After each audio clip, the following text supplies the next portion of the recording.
What am I creating? Is the world I'm living in the world I want to be creating? Or should I recreate? So it's a beautiful, beautiful day, and we begin as always with a question that's come in advance by our global family joining us online through this beautiful technology wherever they are in the world. And then we'll open it up to any questions that any of you may have.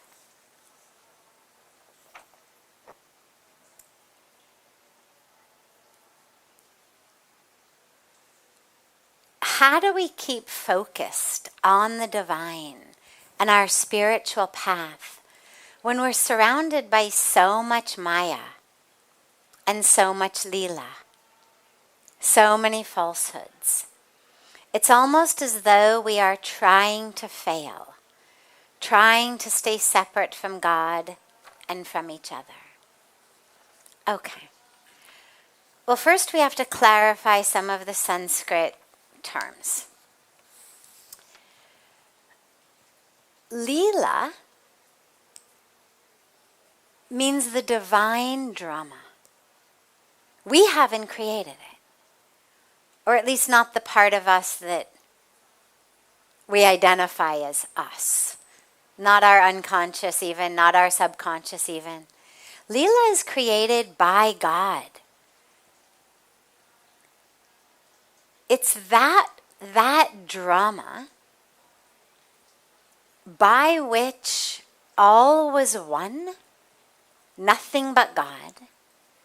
And then one, an inseparable, unbroken, infinite one, became many, only to return to the one. And the question arises a lot, like, what is the point of this? I mean, if we're one with God, and we've always been one with God, then how in the world did we become two? That's the Lila. The Lila is that the divine created this creation, this Lila, this drama, in such a way that we would forget who we are, such that through the practice of sadhana, through the practice of meditation, we could start to remember. And it may sound like more than a divine drama. It may sound sort of nonsensical. And the only way that I understand it, the only explanation I've heard that makes any sense to me, because remember, of course, I'm a scientist at heart. And so for me, that which is deeply spiritual, if I'm going to believe it, has to either be something I've experienced personally, the presence of God, the love of God, the oneness of the universe, or something that actually makes sense to me, from, you could say, a scientific or rational perspective. So the only explanation I've ever heard of this Lila, this one become two only to become one again, that makes sense to me, is if you think about your own relationships. And as I look out and I look at the age of most of you here, I realize chances are we don't have any very young people in the audience tonight, so chances are everyone here, well, maybe not you, but otherwise everyone else here has probably been in relationship, in some kind of a romantic relationship. If not a marriage, at least a coming together. And we do something very interesting in our relationships when they last a while. They begin in this great, electric fireworks, volcanoes sort of experience. if they last, they then tend to get much more still and calm, as they should. But a lot of us have this need, in a way, for the drama. But it's deeper than just a superficial sort of addiction to drama. It's actually deep and meaningful. Because what you find we do is we create fights. And if you're really honest with yourself and deeply introspective, you'll find that a lot of times the fights that you've created, you don't really care about the content. It wasn't that important. But you created it because, on a subconscious level or even unconscious level, you wanted that experience, that passionate experience of making up after the fight. You knew you'd make up again. You knew it wouldn't be a very big fight. And when you make up again, when you've gone from one together close to two far in energy because you're fighting, and then you come back to one as you make up, that coming back together is so sweet and so beautiful that a lot of us are prepared to deal with the temporary conflict in order to again have that experience of two becoming one. And so the only explanation that I've heard of Lila that makes sense is that one. That not that God was bored, but that God wanted to have that experience. See, when you're all just one, when there's no division, no borders, no boundaries, no nothing, well, yes, on the one hand, it's infinitely divine. But on the other hand, you don't have that experience of falling in love and then of coming together. And that God wanted to have that experience of coming back together to experience that. And hence God created the Lila. So that's Lila. Maya, again, is not something we've done, but is the nature of the universe, which you can think of as a veil that comes, but think of it as like a very shiny, slivery, sort of glittery type of veil that comes and sweeps itself over us, you know. And in that allure, in that glamorous allure of getting that veil of Maya wrapped around us, we've gotten pulled in, but now we can't see. So Maya is the illusion that we are the physical bodies, that we are this body, its size, its shape, its color, its bank account, its roles, its relationships. And then Maya is what leads to suffering, because if I am this body, well, obviously it's never going to be as beautiful as I'd like it to be. It's never going to be as rich as I'd like it to be. It's never going to be as popular as I'd like it to be. And so we're always yearning for more. We get greed, we get lust, and we're always going to try to push away things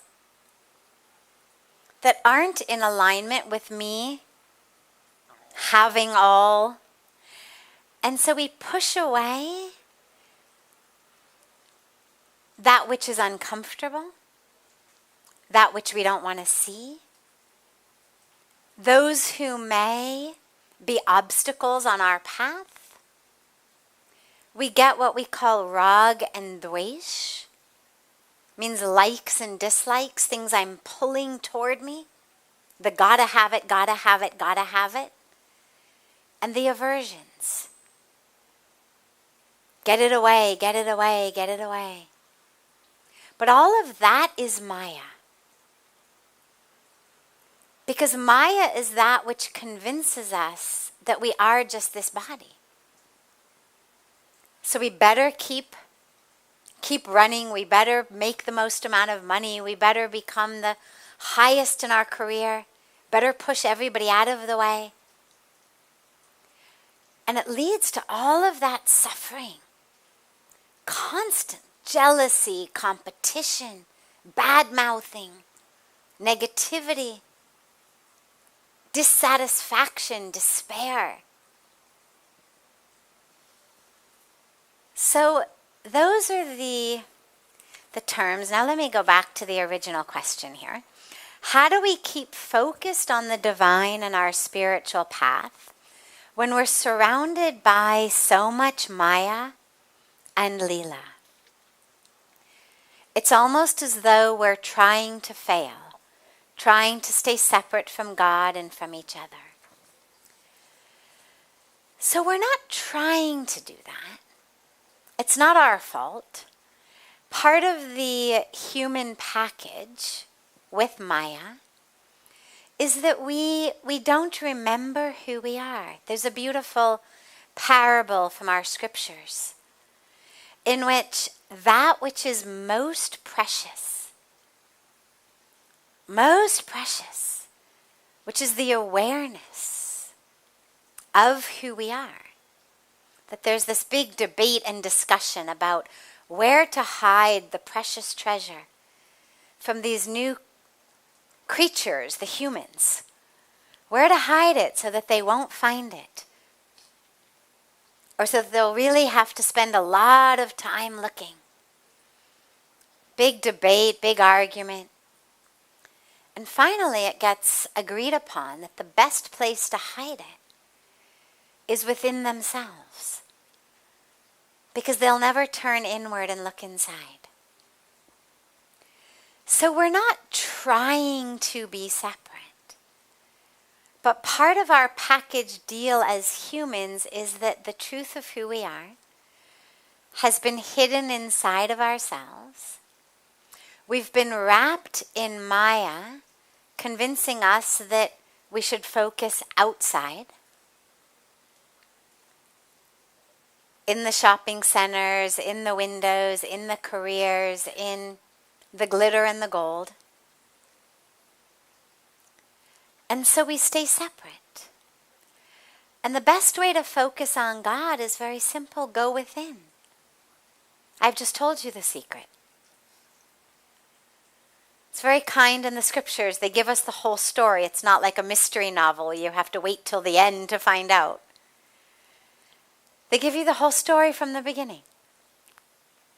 So we know, it's hidden within us. So there's the answer. We go within. And it doesn't mean that we don't live wonderful, enjoyable lives. We do. In love, in service, in oneness, in joy, in celebration of this amazing creation. We smell flowers. We watch the sun set and the sun rise. We bathe in Ganga. We drink beautiful, cool water and hot tea and listen to the sound of chanting or the sound of classical music or the sound of water. We love the creation. And we live with compassion through recognizing that just as my truth is hidden in here, so your truth is hidden in there, and yours is hidden in there. And once you start to be able to see your own truth, you start to be able to recognize it in others.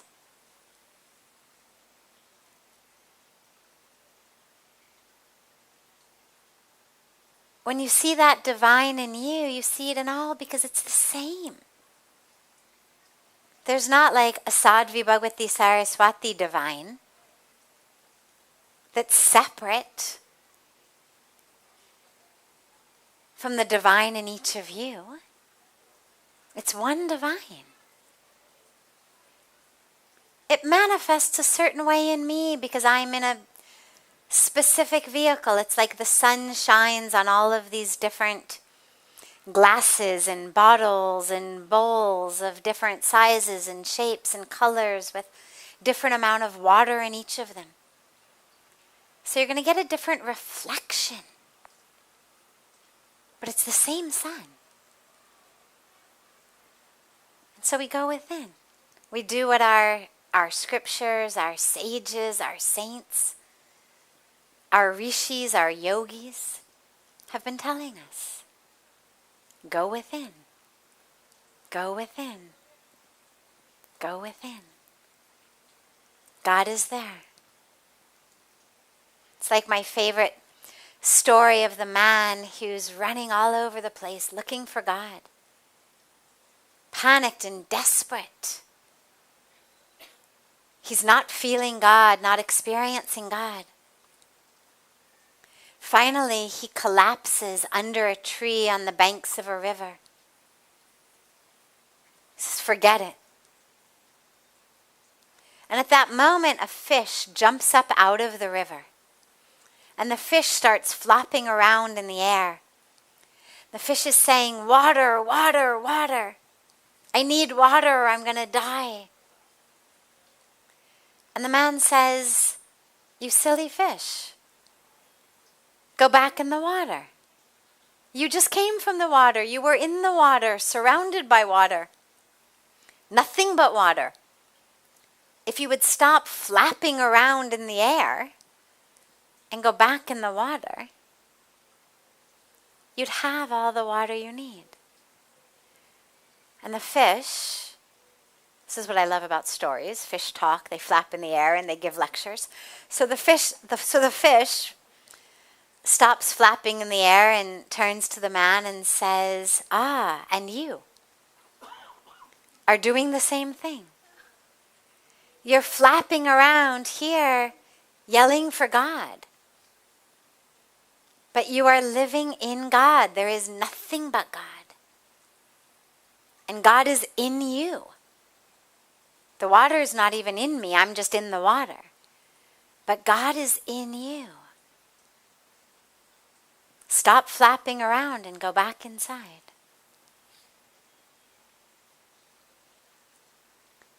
It's a beautiful question on the New Year day to really remember how to find what we're really most looking for. Any other question that anyone here might have? Yes. My question is more attached to Maya, and is actually about attachment. And it's not only about attachment to material things, but places. Maybe not people so much. So I know where it's coming from. It's from not having while growing up. And kind of looking for, how do you say that? Reconfirmation through attachments, like possession. Yeah. And when I lose those things, I have to work on my things. And throughout the life, you can say universe or God is trying to teach me a lesson. So it happened many times that someone stole my car and damaged, so I had to let go of my car. It happened that I was kicked out from my apartment, so all my things got locked in the apartment. And I was like, as I was standing and I was living in the car, so I couldn't have much things. So every time I find a way to detach, I fall into the same thing. What am I doing wrong that I'm having the same lesson over and over? Beautiful.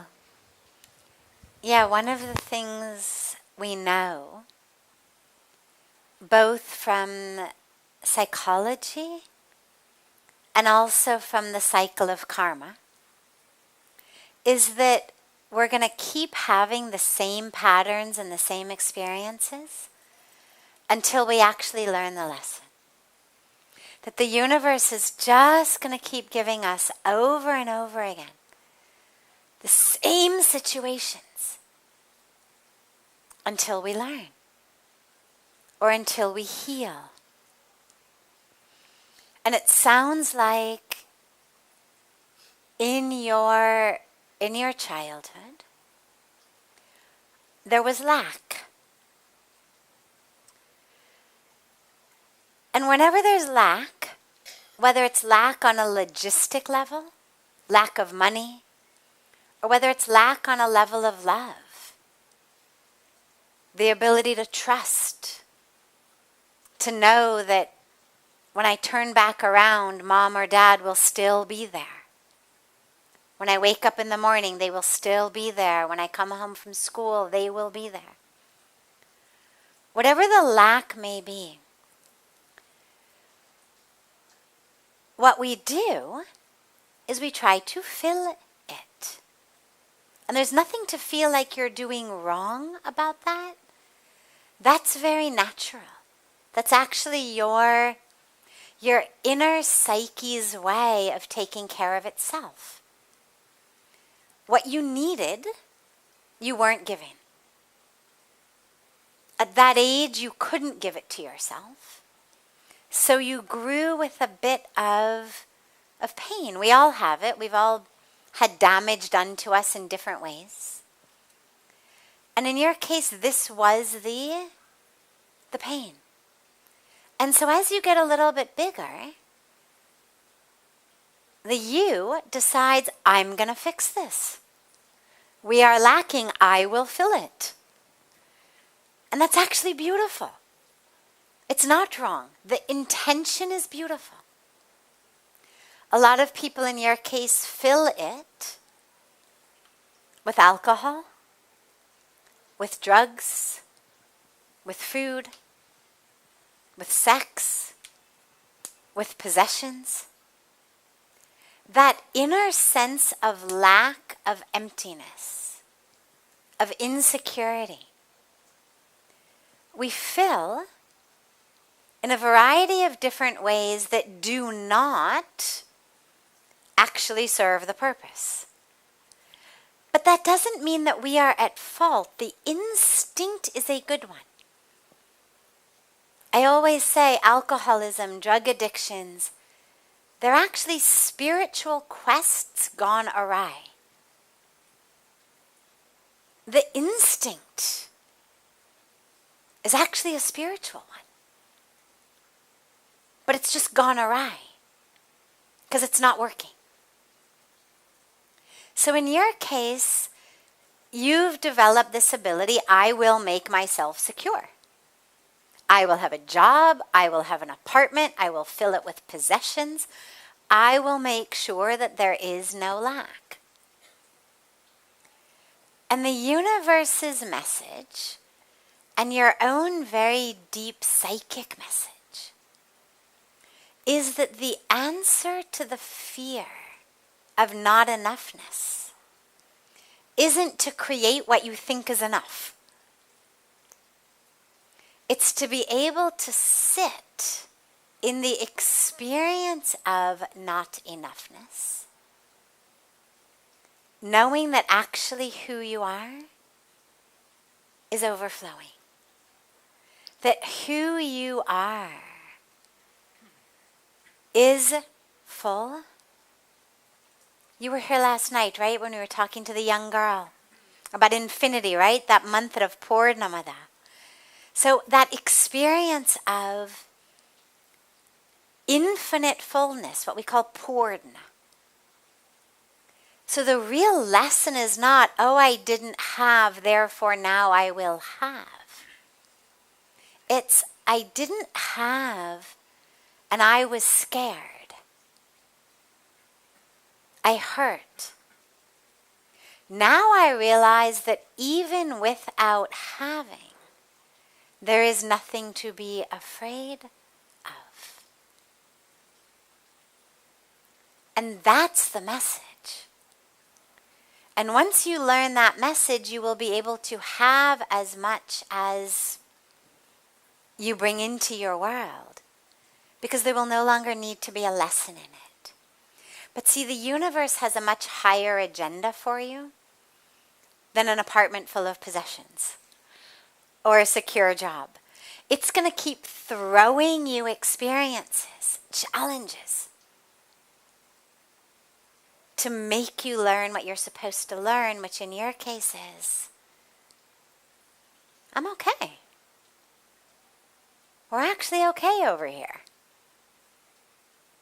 Lost my job, all right. But here I am, still okay. All right, no apartment, no possessions. Here we are. We're okay. And when you really are able to have that we're okay experience, then have the apartment, no problem. Because you don't need it. Have the job, no problem. You don't need it to feel okay inside. And so you should start in your meditative practice allowing yourself to drop into what we call the void. That place that begins by feeling like nothingness, but ultimately brings us into an experience of everythingness. It's an awareness of, I'm not this, I'm not that. I'm clearly not my job because I just lost it. I'm clearly not my apartment, I'm locked out of it. Clearly not my possessions, I can't touch any of them.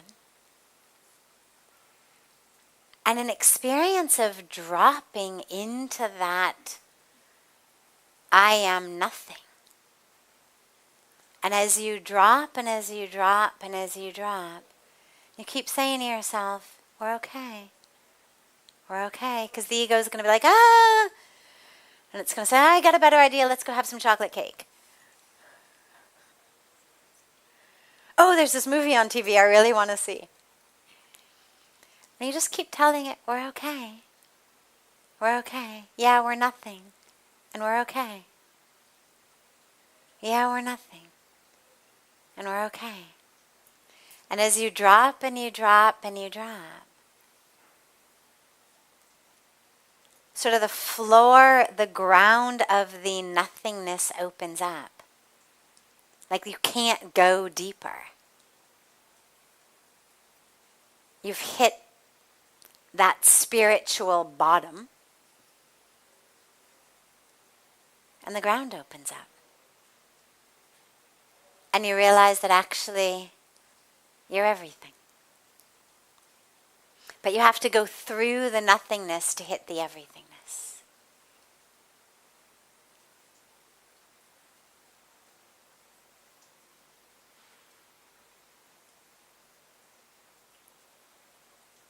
Beautiful. Thank you. Yeah. Does anyone else have a question? Yes. आपको पीछे देना है भैया. We'll take this as the last question tonight. Yeah, thank you for giving me this opportunity. My question is very, I would say, I think it happens with everyone. Some bad experience you had in life, and going forward, it is difficult to get rid of the memories, and that darkness or that stuff keeps you. It doesn't allow you to live freely. Yes. And then don't allow you to, get a connect with the higher self, as you are suggesting. So please suggest a way ahead. Thank you. So, grudges, whether it's a grudge against a specific person or just an inner kind of grudge against the universe for what has happened to us. That sense of pain, it keeps us from being free. Yeah, it does. And this is why we need to let go of it. And as I always say, we don't forgive because what someone did was okay. We forgive because we deserve to be free. So whatever you've experienced, whatever bad experience you've been through, you deserve freedom. Whatever someone did to you or whatever happened to you, it has not changed the fact that the divine lives within you,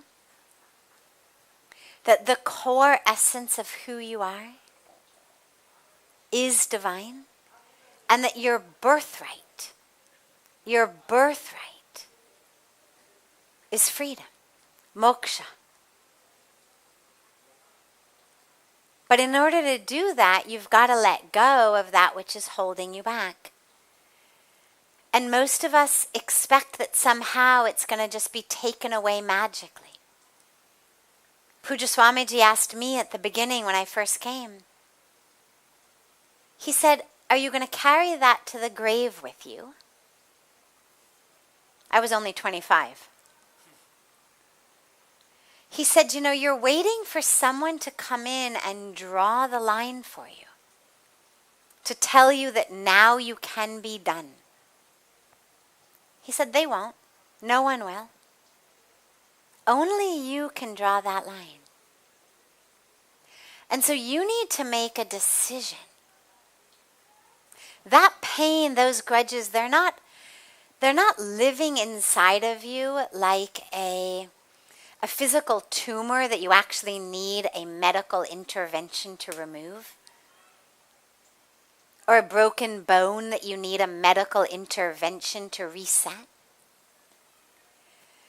The place they're living is in the patterns in your brain, which you, every day, reinforce and reinforce and reinforce by continuing to think those thoughts, continuing to remember it. And so you need to decide what's more important for you. Being free? Or holding on to the identity as the one to whom this bad thing happened? And, superficially we may think, well, of course, we want to let go. Who doesn't want to be free and happy? But if we're really honest and deep, we realize that those identities serve us very well sometimes. They're the crutches that we use to explain why our life isn't working out the way it should. Why we're not able to succeed. Why we're afraid all the time. Why we're an addict. Why we're not able to love or trust or step up to the plate of our life. And so if you let go, it means you've got to be prepared to let go of that crutch. And that takes courage. But today's the new year.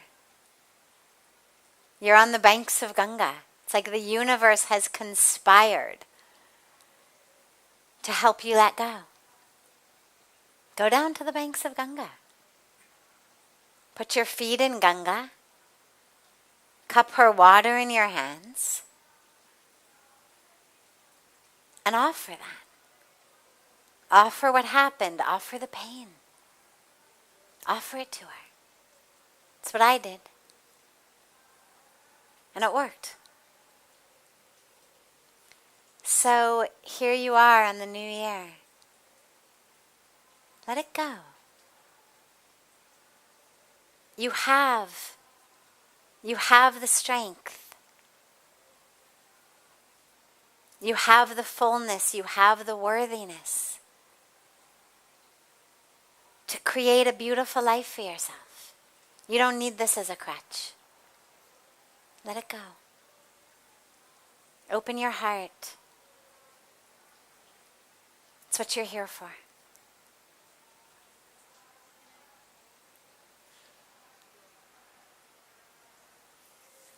Are you here tomorrow?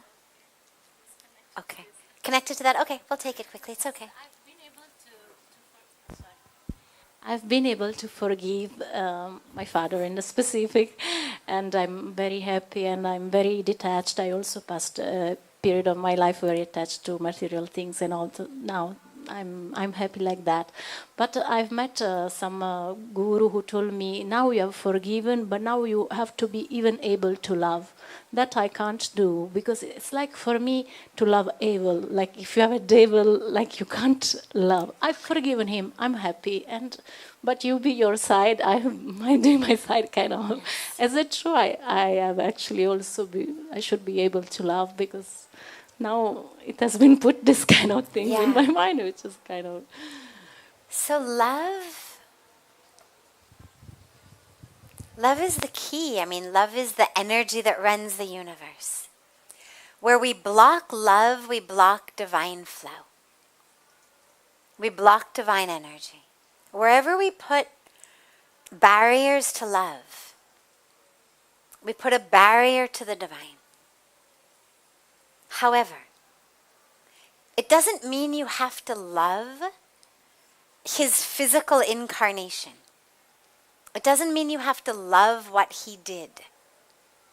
It doesn't mean you have to love his ego, love his ignorance, love his violence.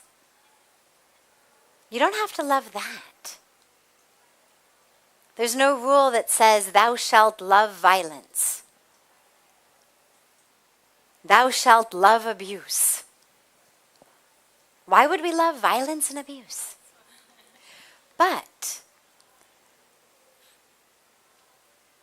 to recognize that he, the essence of who he is, his soul, his spirit, is trapped in a karmic package of ignorance, of fear, of pain, of misery. If he weren't miserable, he would not have made you miserable. And so I would say, you've done forgiveness, which is beautiful and wonderful. Congratulations. On the way to love, I would say, can you find compassion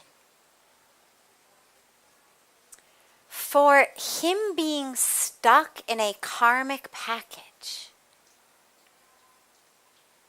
in which his brain, his sanskaras, his impressions were such that he didn't stand a chance.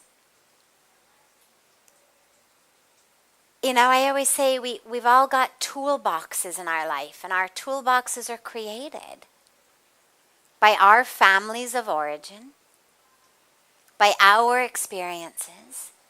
And sometimes we have wonderful families of origin, wonderful models of love and patience and caring and compassion. And sometimes we don't. And it's like, if I've got an actual toolbox and I'm walking through the world and I see a nail and I want to hammer it in, but I open my toolbox and there's no hammer, and all I've got in my toolbox is a toothbrush, well, I'm not going to be very effective as I kind of whack at the nail. But it's not because I'm a bad, horrible, unforgivable person. It's because I didn't have the tool in my toolbox that the moment required. Where he needed to have love, he had fear and anger. Where he needed to have courage, he had a closed heart. He was living trapped in his patterns. People who abuse were abused. So have compassion for him that was trapped in this, And then, can you find love for the soul, the spirit, the essence, the divinity that is not the body, that is not the ignorance, that is not the ego, that is not the violence, that is not the story, but that soul that is doing his karmic rounds and that you know is going to have to come back again, reaping the very not sweet fruit of the actions that he did. Can you find compassion for that soul and spirit? And then love for that. Yeah, you don't have to love his ego. Love the soul in him that is trying through this incarnation to go back to God, but is actually just hitting its head against the wall, making matters much worse. That's just going to have to keep coming back over and over again. Does that make sense? Yes. Okay. Good. Have a beautiful, beautiful rest of your evening, everyone. A beautiful morning and day to our family joining us from all over the world. We will not have satsang tomorrow. I will be in Pune tomorrow, but I will be back day after. So I'm sure our beautiful Seva team will, for those of you joining online, find something fun to share at this time. And for those of you here, sit on the banks of Ganga. Allow Ganga to speak to you. And I will look so forward to being back together with all of you day after tomorrow. And Happy New Year.